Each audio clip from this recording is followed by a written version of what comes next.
ሰርተው ውጤታማ ለመሆን ቁልፉ ሰላም በመሆኑ ሁሉም ለሰላም ዘብ እንዲቆም በደቡብ ጎንደር ዞን የላይ ጋይንት ወረዳ ነዋሪዎች ተናግረዋል። የጥፋት እጆችና መዘዞች በሚል መሪ ሐሳብ በወረዳው አምባ ማርያም ቀበሌ የሚገኙ ነዋሪዎች ውይይት አካሂደዋል። የውይይቱ ተሳታፊዎች ለሰላም የተዘረጋው መድረክ አስፈላጊ መሆኑን በማንሳት ሁሉም የድርሻውን በመወጣት ሰላምን ማስፈን እንደሚገባው ጠይቀዋል።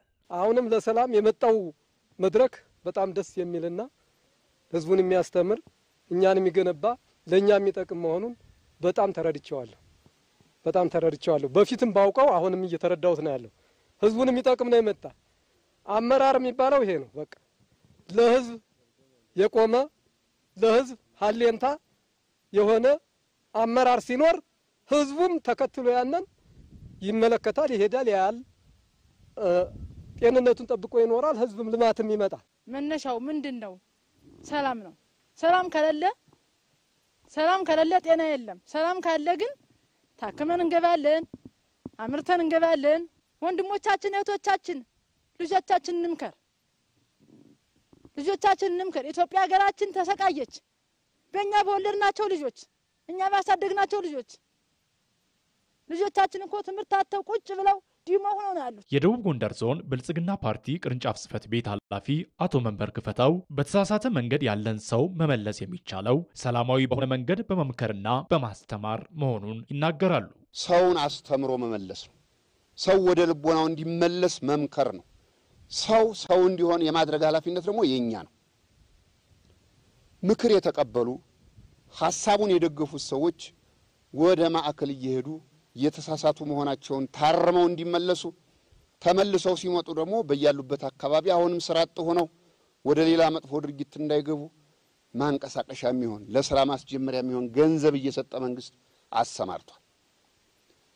ቀጣዩ ጊዜ አሁንም መንግስት ለሰላም እጁን እንደዘረጋ ነው። የሰላም በር ክፍት መሆኑን ያነሱት የአማራ ክልል ምክር ቤት ምክትል አፈ ጉባኤ አቶ አማሬ ሰጤ ህዝቡ በመመካከርና አንድ በመሆን ለሰላም ዘብ ሊቆም እንደሚገባ አሳስበዋል። በመንደሩ በሰፈሩ በቤተ ክርስቲያን በተለያየ በሚያገኘው በመመካከር በመደረጃጀት ወደ ልማት በመግባት አካባቢያችን በመጠበቅ ለሰላም ዘብ ልትቆሙ ይገባል። ይሄን ካረግነ መጪው ጊዜ ሰላም ይሆናል በእርግጠኝነት። እናንተም አይዟችሁ፣ ትልቅ ሰዎች ምከሩ። እኛም አሁን የሰላም በር ክፍት ነው። በቀጣይም ደግሞ ለሚደረጉት መንግስት ለሚያወጣቸውና አንዳንድ ጥያቄ ላልተፈቱላችሁ ደግሞ ከጎናችሁ ነን። ሰላምን ለማስጠበቅ የሃይማኖት አባቶችና የሀገር ሽማግሌዎች ለታጠቁ ኃይሎች ምክር እንዲሰጡና እንዲያስተምሩ መልእክት ተላልፈዋል። ክቡራን ተመልካቾቻችን አሁን ደግሞ በዚሁ በኢቲቪ አጀንዳ ዜና ላይ ማብራሪያ የሚሰጡን እንግዳችንን ነው የምናናገረው። እንግዳችን የአማራ ክልል ኮሚኒኬሽን ጉዳዮች ቢሮ ኃላፊ ዶክተር መንገሻ ፈንታው ናቸው። በአማራ ክልል እየተካሄደ የሚገኘውን ህዝባዊ ሰላም መድረኮች በተመለከተ ነው ምላሽ የሚሰጡን። ዶክተር መንገሻ ለጊዜው አመሰግናለሁኝ። የመጀመሪያ ጥያቄን የማደርገው በአማራ ክልል ህዝባዊ ሰላም መድረኮች እየተካሄዱ ይገኛሉ እንደሚታወቀውና እነዚህ መድረኮችን ከዓላማቸው አንጻር እንዴት ይገልጿቸዋል? ምን ያህል አካባቢዎች ውስጥ ነው መድረኮቹ እየተካሄዱ የሚገኙት የሚለውንም አብረው ሊነግሩን ይችላሉ? በጣም አመሰግናለሁ። በአማራ ክልል በሁሉም ከተሞችና ወረዳዎች ብሎም በብዙዎቹ ቀበሌዎቻችን የህዝባዊ የሰላም መድረኮች እየተካሄዱ ነው ያሉት። በሁሉም ቀበሌዎች የሚካሄደው ውይይት የተለያዩ አደረጃጀቶችን መሰረት አድርጎ ነው የሚሄደው። በየቀጠናው በቀበሌ ብቻ ሳይሆን ከቀበሌ በታችም ባሉ በቀጠና ደረጃ ውይይት ይካሄዳል። በቀጠና ደረጃ ውይይት የሚካሄደው መላው የቀበሌው ነዋሪ በተለያዩ ጉዳዮች ላይ ውይይት ነው የሚያደርገው። ወጣቶች ውይይት እያደረጉ ነው ያሉት። የሀገር ሽማግሌዎችና ሃይማኖት አባቶች ውይይት ያደርጋሉ። የመንግስት ሰራተኞች በቀበሌ ደረጃ በማዕከል ደረጃ ያሉት ውይይት ያደርጋሉ።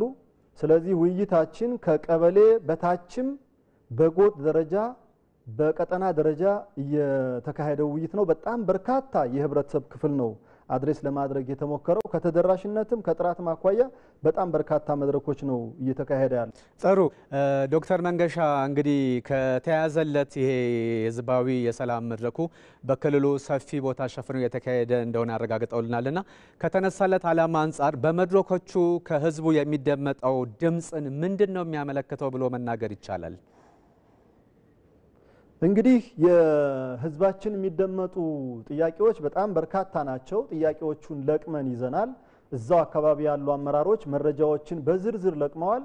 ቁጥር አንድ የሚያነሱትኝ ከሰላም ጋር የሚነሳውን ጥያቄ ነው። ከሰላም አኳያ እስካሁን መንግስት ያቀረባቸውን የሰላም ጥሪዎችን አድንቀው አሁንም በህግ ማስከበሩ የሚቻለው ነገር ተደርጎ በሰላም ወጥተን መግባት አለብን። ከዚህ አንፃር እኛም የሰላሙ ዋነኛ ተዋናይ ሆነን እንሰራለን። እስካሁን ድረስ ተወናብደን የተለያዩ ማደናገሪያ ሐሳቦች በተለያየ መንገድ እየቀረቡ የተለያየ አመለካከት ይዘን የነበረው እውነታውን አሁን በተጨባጭ አይተነዋል በሚል ያነሱ ነበር። ስለዚህ አሁን በብዙ ቦታዎች ላይ የሚነሱ ነገሮችን የመጀመሪያው ለሰላሙ ቁጥር አንድ ተሰላፊውና ቀድመን መሰለፍና ሰላም ማረጋገጥ ያለብን ከመንግስት ጎን ቆመን እኛንን በሚል በተደጋጋሚ በተለያየ መድረክ እያነሱ ነው ያሉትኝ።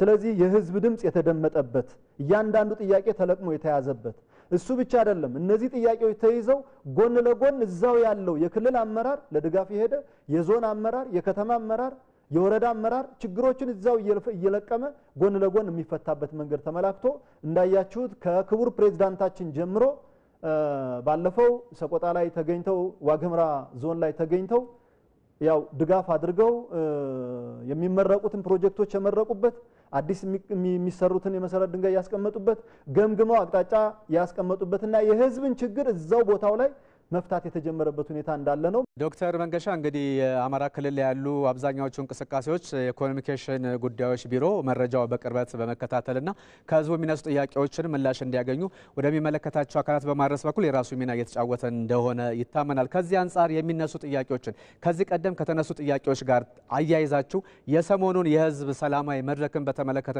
ምን እየተሰራ ነው? ምን ያህል ተጨባጭ ውጤትስ ያስገኛል ብላችሁ ታስባላችሁ? ምክንያቱም በአጭር ጊዜ መካከለኛና በረጅም ጊዜ የሚመለሱ ጥያቄዎች ይኖራሉና በተለይ አንገብጋቢ የሆኑ ጥያቄዎችን ከመመለስ አንጻር ምንድነው በእናንተ በኩል የተከታተላችሁት? ምንድነው የሰራችሁት? ይሄንን ህዝቡንና መንግስትን ከማገናኘት አንጻር እንደ አንድ የኮሚኒኬሽን ጉዳዮች ቢሮ እንደ ኮሚኒኬሽን እንግዲህ መዋቅራችን እስከ ታች ድረስ እስከ ወረዳ ድረስ እስከ ከተማ ድረስ መዋቅራችን የተዘረጋበት ሁኔታ ነው ያለው። በህዝብ እያንዳንዱ የሚነሱ ጥያቄዎችን የምንለቅበት የራሳችን ሲስተም አለ። የአካል በተለያየ መንገድ በአካል እየጠየቅን መረጃዎችን እናደራጃለን። አሁን ባለው ዘመኑ በወለደው በዲጂታል ሚዲያ መረጃዎችን ለቅማለን። በዚህ መንገድ መረጃዎችን ለቅመን ለህዝብ መቅረብ የሚገባቸው ለመንግስት መቅረብ የሚገባቸውን የህዝብ ጥያቄዎች በአሁን ባቀረብኳቸው መንገዶች ጥያቄዎችን ለቅመን ለመንግስት የሚቀርቡበትን አግባብ እያቀረብን ያለ ነው። ዶክተር መንገሻ ፈንታው የአማራ ክልል ኮሚኒኬሽን ጉዳዮች ቢሮ ኃላፊ በአማራ ክልል እየተካሄደ ያለውን ህዝባዊ የሰላም መድረኮች በተመለከተ በኢቲቪ ዜና 57 ኢቲቪ አጀንዳችን ላይ ባህር ዳር ኢቢሲ ስቱዲዮ ተገኝተው ለሰጡ ምላሽ ለሐሳቦም አመሰግናለሁ። ሰላም ያምሹ። እኔም በጣም አመሰግናለሁ።